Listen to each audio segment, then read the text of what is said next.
우리 사랑하는 성도들 보면 참으로 감동 주는 성도들이 많이 있습니다. 그 환난 가운데, 그 역경 가운데, 그 문제 가운데서도 믿음 잃지 않고 항상 감사하고 하나님의 뜻대로 살고 사명 감당하려고 하는 분들을 바라볼 때 나도 저렇게 할 수 있을까 하는 감동을 자아냅니다. 그런 환경 가운데, 그런 어떤 역경 가운데 저렇게 믿음 잃지 않을 수 있을까? 그리고 자기 사명 감당하며 기뻐하며 살 수 있을까? 지금 북한에 교회는 없어요. 드러나는 교회는 그냥 평양에 교회 있지만 그건 다 이제 가시적인 교회고 실제적인 교회는 없습니다.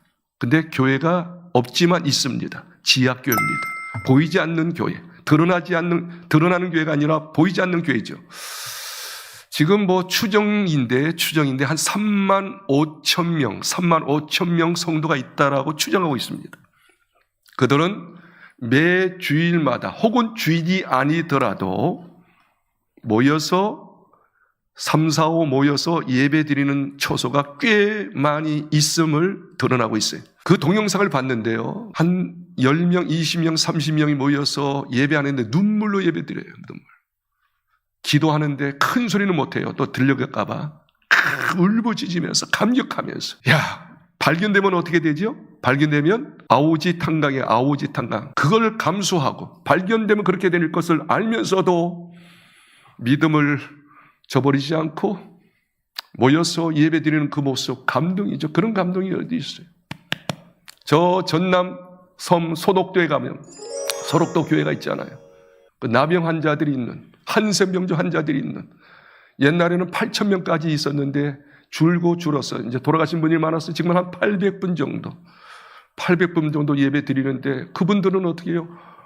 머리부터 발끝까지 말이 문드러진 거 아닙니까? 손도 문드러지고 말이죠. 입술도 문드러지고 수염 털 다 없어지고 그리고 달도 문드러져가지고 막 기어다닙니다. 제가 몇 번 가봤는데 그 교회까지 불과 5분 정도뿐이 안 걸려요. 우리 걸어서. 그런데 문드러졌으니까 제대로 걷지 못하니까 기어서 가는데 보통 30분, 1시간을 걸어오는 거예요. 5분 거리를. 그래서 새벽 기도, 오전 예배, 그들은 이제 매일같이 12시에 정오 기도가 있어요. 정오 기도를 얼마나 뜨겁게, 손이 문드러졌다니까 손이 없어요. 그러면서 가슴을 쥐고 땅바닥을 치면서 이 나라 이 민족 좀 살려주십시오. 특히 타락하고 있는 한국교회 살려주시고 목사님들, 우리 재직들 살려달라고 얼마나 호소하고 있는지 제가 몇 번 목격했는데 보면서 막 눈물이 차네요. 나도 모르게 통해가 되고 회개가 터져요. 난 니브이 치치 아시죠? 양손이 없어요. 양다리가 없어요. 머리하고 몸통뿐이 없어요.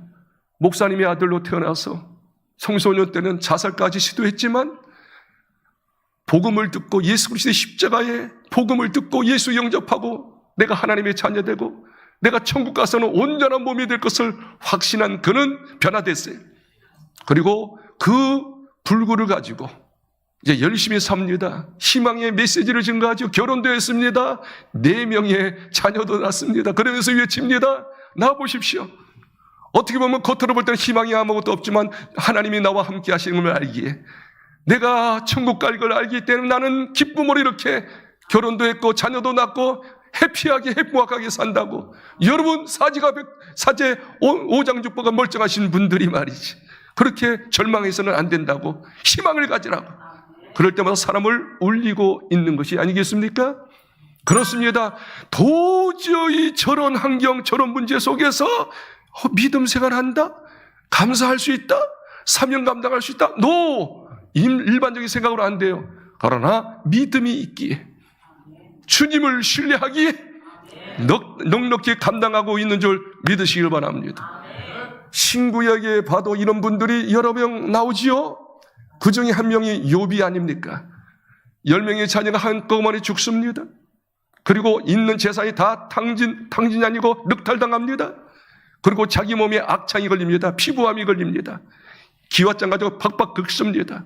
사랑했던 아내가 떠나 나갑니다. 도망갑니다. 욕하고 도망갑니다. 믿었던 친구들이 와서 막 손가락질합니다. 원인 없는 결과가 어디 있어?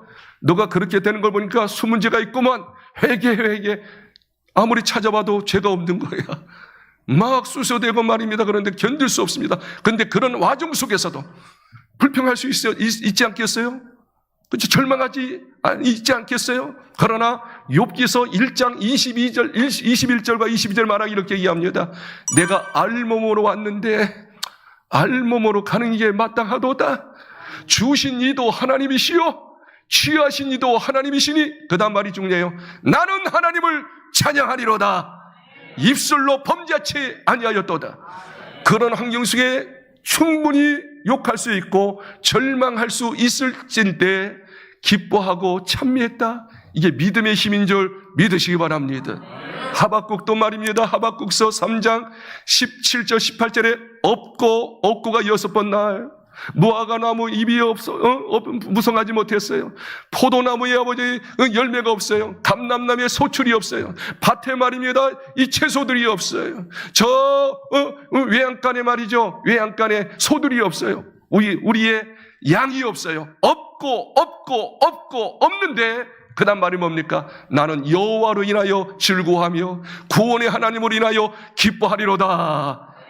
그 가운데서도 기뻐했어요. 즐거워했어요. 이게 믿음의 힘인 줄 믿으시기 바랍니다. 신약에 와서 말입니다. 이제 에바브로 디도라고 하는 집사님이 계셔요. 그 집사님이 얼마나 교회를 사랑했는지, 예수님을 사랑했는지, 자기가 너무너무 헌신하다 보니 죽게 되었어요. 죽게 되었으면 그만해야지. 죽게 되었는데도 불구하고 그리스도를 위하여, 몸된 교회를 위하여 죽기에 이르러도 죽을 수밖에 없는데도 불구하고 최선을 다하여 사명 감당하는 그라고 이야기하고 있습니다. 우리 한번 성경 읽겠습니다. 자기 목숨을 돌보지 아니한 것은 나를 섬기는 너희의 일에 부족함을 채우려 함이니라. 네, 죽기에 이르러도, 죽게 되었는 그만해야지. 봉사도 청소도 그만하고 전도도 그만하고. 그런데 죽기까지 섬겼으니 하나님이 어떻게 하셨어요?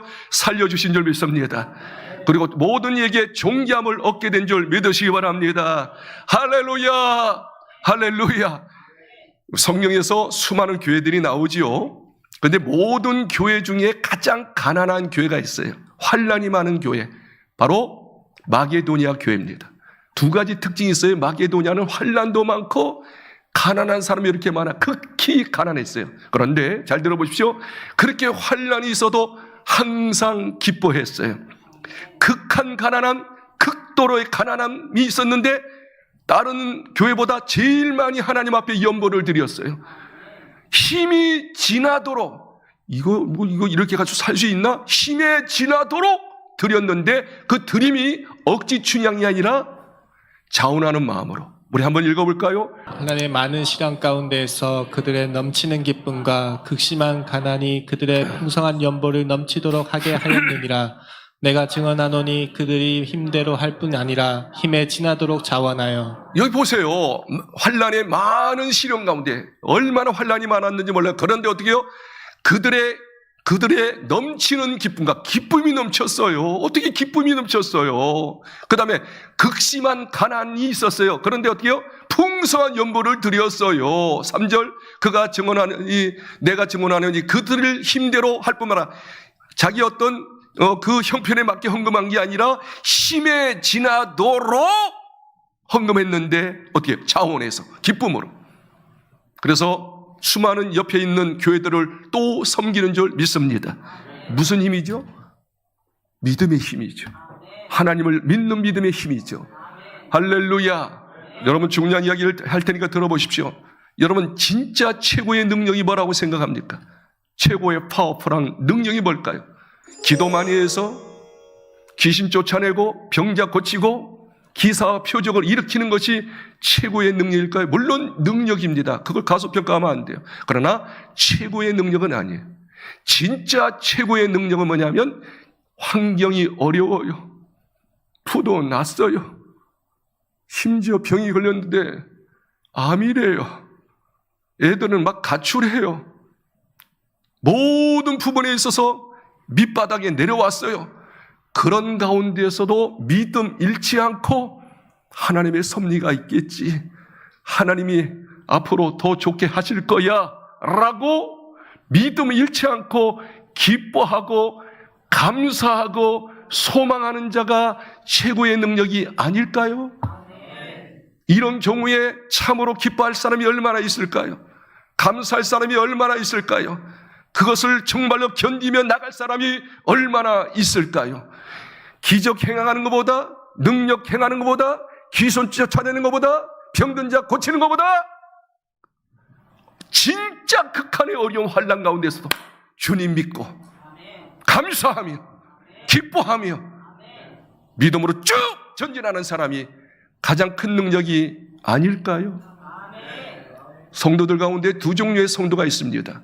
온도계 같은 성도가 있고 온도 조절계 같은 성도가 있습니다. 온도계 같은 성도는 뭐냐면 문제가 생기면, 자, 온도계가 말입니다. 더운 거, 추운 거, 그 온도를 드러내잖아요. 똑같이 드러내죠. 똑같이 우리가 어렵고 힘든 문제가 생기면 어렵다고 아우성 치는 거야. 힘들다고 아우성 치는 거야. 난리법수가 하는 거야. 그러니까 문제를 잘 감수하고 의미 있게 생각하고, 그렇죠? 기도로 견디고 해야 하면 좋은데 문제가 있으면 그냥 발산하는 거야. 옆에 있는 사람에게, 특히 아내에게, 어머니에게. 오늘 일부에 처음 나오신 성도님이 계시는데, 하여튼 있는데 그 딸이 그냥 어머니한테 막 행패버리고, 그래서 막 울면서 기도하더라고. 자기한테만 그렇게 한대, 그거예요. 하여튼 우리 성도들 가운데 온두개 같은 성도는 뭐냐면 문제가 있을 때 금방 이렇게 막 원성 높이고 너 때문이야, 네 탓이야, 이거 어떻게 해, 어떻게 해, 어쩔 줄 모르는 온두개 같은 사람. 그러나 온도 조절기 같은 사람이 있어요. 온도 조절. 그게 뭐냐면 어려움이 와요. 힘들어요. 온도 조절할 수 있잖아요. 아마 추울 때는 좀 내릴 수가 있고, 그렇죠? 응? 그다음 아주 더우면 어떻게 해요? 내릴 수 있고, 추우면 올릴 수가 있고, 조절하는 것처럼 문제가 와요. 환란이 와요. 남편이 문제를 일으켜요. 아내가 여러 가지 쑤셔대요. 우리 자녀들이 막 가출해요. 물질적인 문제가 있어요. 질병이 어려움이 있어요. 그때 어렵지만은 마음을 조절하는 거예요. 화내면 안 되지. 너도 힘든데, 우리 모두 힘든데 내가 참아야지. 그러면서 어떻게 해요? 하나님 도와주십시오. 문제 있을 때 눈물 흘리면서 기도하는 거예요. 하나님 반드시 도와주실 줄 믿습니다. 그 믿음의 의연한 모습, 마음이 요동하지 않고 마음을 조절하고 마음을 잡고 마음을 확정하고 반듯하게 믿음의 자태를 보이는 것이 온도 조절기 같은 성도 아니겠습니까, 여러분? 사도 바울은 온도 조절기 같은 하나님의 사람인 줄 믿으시기 바랍니다. 사도 바울처럼 고난 많이 당한 사람 없어요. 환난 당한 사람, 환난 많이 당한 경우가 없어요. 죽을 뻔 몇 번 한지 몰라요. 그렇죠? 뭐 산의 위험, 바다의 위험, 칼의 위험, 동족의 위험, 하여튼 많아. 그런데 항상 그는 어떻게 중심에 온도 조절을 했어요. 마음의 조절을 했어요. 감정의 조절을 했어요. 그렇게 이렇게 이야기합니다. 빌립보서 4장 4절에 항상 기뻐하라. 내가 다시 말하노니 기뻐하라. 빌립보 감옥 속에 있었어요. 빌립보 감옥 속에서 이제 깊은 옥속에 갇혔는데 그 한밤중에 바울과 실라가 어떻게 해요? 기도하고 참여하니 죄수들이 듣더라. 여기서 중요한 의미가 있어요. 밤중쯤이라는 거예요. 밤이 뭐예요? 보이지 않는 거예요. 소망이 보이지 않아요. 희망이 없어요. 이제 죽을 수밖에 없는 환경 속에, 감옥 속에서 바울과 실라가 절망하고 좌절하지 않고 거기서 어떻게 해요? 기도합니다. 기도뿐만 아니요, 찬양합니다. 찬양의 의미가 두 가지 의미가 있어요. 이걸 해결하실 줄 믿습니다. 비록 죽을지라도 순교하며 천국 갈 줄 믿습니다. 이것도 감사, 저것도 감사. 감사해버렸어요. 감사해버리니까 그 옆에 있는 죄수들이 들었더라. 죄수들이 뭐예요? 똑같은 이제 죽을 수 있는 사람들이잖아요. 감옥에 있는 사람이잖아요. 그들은 절망하고 있었어요. 좌절하고 있었어요. 똑같은 죄수인데도 불구하고 기도하고 감사할 수 있다니, 찬양할 수 있다니 충격을 받은 죄수들이 들었더라. 간접 전도가 된 줄 믿습니다. 아마 그 후에 틀림없이 예수 믿은 줄 믿으시길 바랍니다. 다시 말하면 뭐요? 이 사도 바울은 항상 마음을 조절했어요. 어렵다고 좌절하지 않았어요. 힘들다고 절망하지 않았어요. 정말로 여러 가지 자기에게 공격하고 막 손가락질도 한다고 같이 싸우지 않았어요. 마음을 조절했어요. 항상 기뻐했어요. 감사했어요. 그래서 말씀하십니다. 데살로니가서 5장 16절부터 18절 항상 기뻐하라. 쉬지 말고 기도하라. 범사에 감사하라. 이는 그리스도 예수 안에서 너희를 향하신 하나님의 뜻이니라고 자신 있게 설파할 수 있었던 것이 있지요. 사랑하는 성도 여러분, 여러분은 얼마나 마음을 조절하고 있습니까? 조금만 힘들면 절망하고 좌절하고, 조금 기뻐하면 자기가 모든 걸 가진 것처럼 이게 나팔 불고 왔다 갔다 걷잡을 수 없는 사람 아닙니까? 항상 중심, 항상 평정, 항상 기쁨, 항상 만족, 항상 여유적인 모습을 비치시기를 예수 이름으로 축원합니다. 항상 환경 가운데 승리하시기 바랍니다. 자, 이제 결론적인 이야기를 할 테니까 들어보십시오. 최고의 능력자가 누굴까?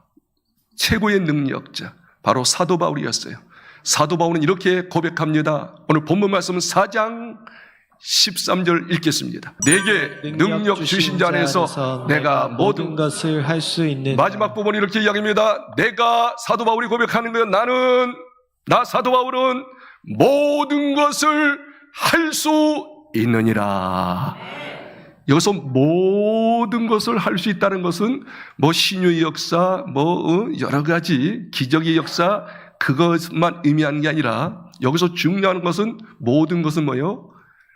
아까 제가 이야기했죠. 최고의 능력은 기사와 능력, 병 고치는 거, 귀신 쫓아내는 것도 능력이지만 그 최고의 능력이 아니라 진짜 우리가 감당 못할, 이제 끝났구나, 이제 마지막이구나, 이제 죽을 수밖에 없구나, 그런 와중 속에서도 어떻게 해요? 보통 사람은 절망하고 좌절하고 눈물 뚝뚝 흘리면서 막 주변의 사람을 힘들게 하지만 그런 와중 속에서도 자기의 중심을 잃지 않고 자족하는 사람, 자족하는 그 능력이 최고의 능력인 줄 믿습니다. 진짜예요. 그래서 이렇게 이야기합니다. 오늘 본문 말씀은 4장 11절, 12절 두 절에 자기는 모든 걸 할 수 있다고 하는 의미를 이렇게 해석하고 있어요. 내가 궁핍함으로 말하는 것이 아니니라. 어떠한 형편에든지 나는 자족하기를 배웠노니 나는 비천에 처할 줄도 알고 풍부에 처할 줄도 알아. 모든 일 곧 배부름과 배고픔과 풍부와 궁핍에도 처할 줄 아는 일체의 비결을 배웠노라. 11절에 뭐라고 얘기합니까? 어떠한 형편이든지 어떠한 환경과 조건이든지 나는 자족 스스로 만족하기를, 다시 말하면 자기 마음을 컨트롤할 수 있는, 마음을 제어할 수 있는, 마음에 요동치는 것을 제어하고 평정을 잃지 않았다. 기쁨이 있었고 감사가 있었고 소망이 있었고, 할렐루야. 그러면서 12절에 이렇게 이야기합니다. 나는 빈천에 처할 줄도 풍부에 처할 줄도 알아. 모든 일 곧 배부름과 배고픔과 풍부와 궁핍에도 처할 줄을 아는 일체의 비결. 다시 말하면 잘 됐다고 교만하지 않았다. 없다고, 빈천에 처했다고, 배고팠다고 절망하지 않았다. 나는 항상 내 마음에 자족, 스스로 만족했다. 하나님의 뜻이 있지. 하나님의 뜻을 믿습니다. 그리고 하나님이 나와 늘 함께 하시고 도와주심으로 이 문제도 해결할 줄 믿었습니다. 소망을 가졌다는 것이죠. 그게 바로 사도 바울이 모든 것을 할 수 있다는 뜻인 거예요. 여러분, 겉으로 말입니다. 대단한 역사를 일으키는 거, 그게 능력일 수도 있지만 진짜 능력은, 한번 생각해 보세요. 부유하게 살다가 잘 살다가 진짜 곤도박이 쳐가지고 말입니다. 저 사글세에 저 지하방에 들어가서 김치 하나를 가지고 간장 뿌려놔가지고 간장 해가지고 이렇게 먹는 그 입장 한번 들어가 보셨어? 죽기보다 싫어. 아주 창피하고 말이에요. 내가 왜 이렇게 됐는가? 자살하는 거야, 자살. 그렇지 않아요? 오히려 가난해가지고 부유하면 낫지만 진짜 잘 사는데 부유했는데 곤두박질 쳐가지고 그렇게 돼버리면 자존심 상하고 살 의미가 없이 죽어버리는 거야, 그냥. 그러나 사도 바울은 어떻게 해요? 아무리 올라가도 교만하지 않고 아무리 밑으로 내려가도 어떻게 해요? 껐떡하지 않았어요. 스스로 만족했어요. 기뻤어요. 자기 중심을 잃지 않았어요. 할렐루야. 가장 큰 능력이 뭐냐? 최고의 능력이 뭐냐? 어떤 환경 속에서든지 어떻게 해요? 요동하지 않는, 기쁨이 있는, 감사가 있는, 소망이 있는 그런 삶이 최고의 능력인 줄 믿으시기를 주의 이름으로 축원합니다. 추석 때 다 좋은 거 아니잖아요. 아까 기도는 뭐 풍성한 열매 했지만 솔직히 열매 맺지 않고 그냥 곤두밭질 친 사람 한두 사람이 아닐 거예요. 요즘같이 경제적으로 어려운 사람 월급도 제때 나오지도 않고 왜 이렇게 또 아파. 애들은 그냥 돌아오지도 않고 명절 때도 돌아오지도 않고 말이지. 이런 문제 저런 문제 가지고 이게 추석이 아니야 그냥. 그래도 감사하십시오. 그래도 하나님의 뜻이 있는 줄 믿습니다. 그런데 더 놀라운 이야기를 좀 할까요? 거기 11절과 12절에 두 번 계속 반복되는 단어가 있는데 뭐냐면 배었노니 한번 읽겠습니다. 다시 4장 11절 12절 이 의미를 좀 깨달았으면 좋겠어요. 내가 궁핍함으로 말하는 것이 아니니라. 어떠한 형편에든지 나는 자족하기를 배웠노니 나는 비천에 처할 줄도 알고 풍부에 처할 줄도 알아. 모든 일 곧 배부름과 배고픔과 풍부와 궁핍에도 처할 줄 아는 일체의 비결을 배웠노라. 한번 따라합시다. 배웠노니 배웠노라. 이게 무슨 말일까요? 이 배웠노라고 하는 것은 공부해서 배운 게 아니에요. 지식적인 것이 이론이 아니에요. 지금까지 하나님을 섬기면서 체험적으로 경험적으로 터득한 산 지식이야. 산 지식. 진짜 지식. 내가 지금까지 이렇게 주님의 일을 하면서 이런 어려움 저런 어려움 이렇게 또 좋은 일도 많았지만 이런 어려움도 많았다. 그런데 그때마다 하나님께서 이렇게 하셨다. 자, 이런 말이에요. 자, 이걸 제가 가격해가지고 말씀드릴게요. 내가 지금까지 살다 보니까 인생이라고 하는 건 좋은 일만 있는 게 아니야. 때로는 어려운 일이 있더라. 풍부에 처할 줄 알고 성공하고 뭔가 탁탁탁 잘 될 때가 있었다. 그러나 때로는 진짜 곤두밭에 쳐가지고 어려울 때 정말 숱한 어려움, 물질의 어려움, 질병의 어려움, 인간관계의 어려움 이런 문제도 있다. 인생이라고 하는 것은 굴곡이 있는 것이 인생이란다. 그런데 내가 또 터득한 거 이거 산지식이에요. 두 번째는 뭐냐면 그런 어려움, 극한 어려움이 있을지라도 내가 믿는 하나님은 어려울 때 떠나지 않더라. 도망가지 않더라. 나 몰라다 하고 그냥 빨리빨리 하지 않더라. 늘 나와 함께 하시더라. 그리고 지금은 어렵고 힘들지만 어떻게 해요? 하나님이 조금 때가 가니까 문제가 풀어지더라. 인도하더라. 도와주시더라. 해결되더라. 아멘. 그래서 내가 또 세 번째 터득한 게 있는데 하나님은 늘 나와 함께 하시고 좀 더딜지라도 틀림없이 해결해 주시고 문제를 풀어주시고 종기를 인도하셔서 그래서 세 번째 깨달은 건 뭐냐면 앞으로 내 삶 속에 어려움이 있더라도 아니 잘 되더라도 교만하지 않고 잘못될지라도 낙심하지 않고 절망하지 않겠다. 그래서 나는 마음의 평정을 잃지 않겠다. 그래서 항상 기뻐한다. 항상 감사한다. 항상 소망을 갖는다. 이렇게 산지식을 우리에게 드러내 보이는 거예요. 이건 진짜 지식이에요. 진짜 이루어질 거예요.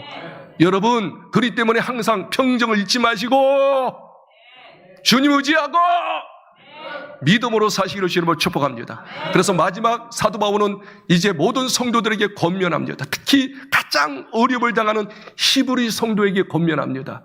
너희들 돈 때문에 어려움 있지, 동족 때문에 어려움 있지, 여러 가지 신앙의 갈등의 어려움이 있지, 여러 가지 문제가 많지. 그래도 내가 너희들에게 위로하고 격려한다. 힘을 내라 하면서 이 말씀을 주시는 거예요. 한번 읽어봅시다. 돈을 사랑하지 말고 있는 바를 족한 줄로 알아.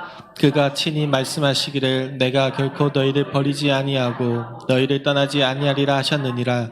그러므로 우리가 담대히 말하되 주는 나를 돕는 이시니 내가 무서워하지 아니하겠노라. 사람이 내게 어찌하리요 하노라. 신약 성경에 수많은 교회들이 나오지요. 근데 가장 어려운 교회가 고난 많이 당하고 환난 많이 당하는 히브리 교회예요. 그리고 히브리 교회 성도들이 이야기하는 거예요. 너희 물질 때문에 어려움 많이 당하지. 그러나 있는 것으로 족하게 여겨. 그리고 환난 또 많이 당하지. 하나님이 너희들과 함께하여. 우리 하나님이 함께 하시는데 떠나지도 않고 버리지도 않고 돕는 자 중에 계셔. 걱정하지 마. 염려하지 마. 주님 붙잡고 믿음으로 나가. 승리할 줄 믿는다. 할렐루야. 그리고 두 번째 고난을 많이 당하는 교회가 고린도 교회였어요. 고린도 교회 성도들이 얼마나 고난을 많이 당했는지 몰라. 이런 고난 저런 고난. 많은 고난이라고 해서 이렇게 이야기합니다. 사랑하는 고린도 교회 성도들이여, 고난 많이 당하지. 그런데 내가 확실히 믿는데 고난 많이 당하면 당할수록 하나님이 너희들과 더 함께 하시고 위로하시고 격려하시고 소망을 주시니까, 그리고 니들이 그 위로를 얻고 소망을 얻어서 더 어려운 사람들을 위로하고 격려한 자로 세우실 거야. 자, 이 성경 읽고 마치겠습니다. 고린도후서 1장 4절입니다. 우리의 모든 환난 중에서 우리를 위로하사 우리로 하여금 하나님께 받는 위로로서 모든 환난 중에 있는 자들을 능히 위로하게 하시는 이시누. 모든 환난 가운데 하나님은 내동댕이 치지 않아요. 구경만 하고 있죠. 친히 위로와 격려하실 줄 믿습니다. 그 위로로 인하여 너희들도 많은 환난 당한 자를 위로하는 자가 된다, 격려하는 자가 된다, 많은 사람을 새롭게 세우는 리더들이 될 것이다. 그러므로 환난 난 걸 두려워하지 마라. 환난을 통하여 더 유익한 것이 많이 있느니라. 그러면서 말하기는 어떻게 해요? 너희는 항상 기뻐하라, 쉬지 말고 기도하라, 범사에 감사하는 자가 되라. 항상 평정을 잃지 말고, 어떤 환경 속에서 교만하지도 말고 절망하지 말고 기쁨으로 감사하며 살거라. 이런 추석 되기를 예수 이름으로 축원합니다.